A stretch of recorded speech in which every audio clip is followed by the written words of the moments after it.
আমি আজ তোমাদের সাথে নিরামিষ পটলের একটা রেসিপি শেয়ার করব। সেদিন বাজার থেকে একটু কম দামে নারকেল পেয়েছিলাম, ভাবছিলাম ভালো হবে কিনা, কিন্তু সত্যি ভালো ছিল। প্রথমে নারকেলটাকে ভালো করে কুড়ে নিয়ে মিক্সিতে দিয়ে ভালো করে পেস্ট করে নিয়েছি। তারপর সেটাকে ছেঁকে নারকেলের দুধটাকে বার করে নিয়েছি। আমি রেসিপিটা নিজের মতো করে বানিয়েছি, তোমাদের কেমন লেগেছে অবশ্যই কমেন্টে জানিও।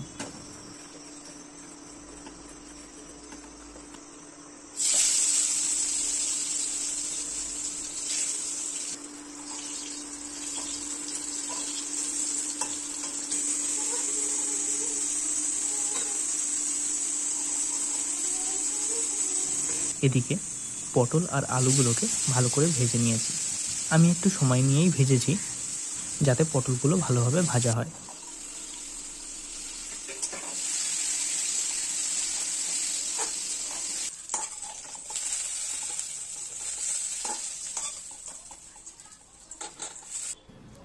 এবার ফোড়নের জন্য তেলে একটা শুকনো লঙ্কা আর গোটা জিরে দিয়ে দিয়েছি। অল্প একটু হিংও দিয়েছি, এতে টেস্টটা অনেকটা ভালো হয়। তোমরা চাইলে ভাতও দিতে পারো। এবার কুচনো টমেটো দিয়ে আগে থেকে পেস্ট করে রাখা আদা, কাঁচা লঙ্কা, ধনিয়া পাতা দিয়ে ভালো করে ভেজে নিয়েছি। এখন হলুদ, জিরে গুঁড়ো, ধনিয়া গুঁড়ো দিয়ে আর পরিমাণ মতো লবণ দিয়ে আগে থেকে ভেজে রাখা পটল আর আলুগুলো দিয়ে মিশিয়ে নিয়ে নারকেলের দুধটা দিয়ে দিয়েছি।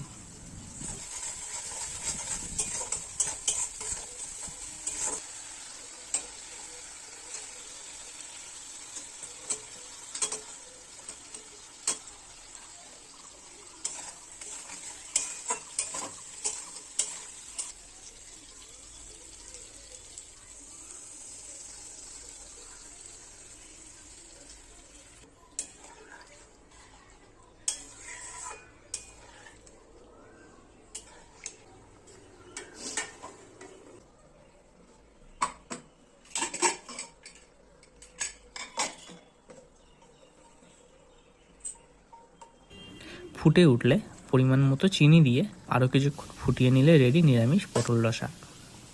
নিরামিষ তরকারিতে একটু মিষ্টি না হলে আমার ঠিক ভালো লাগে না। কেমন হয়েছে প্লিজ জানিও, আর ভালো লাগলে প্লিজ একটা লাইক করে দিও।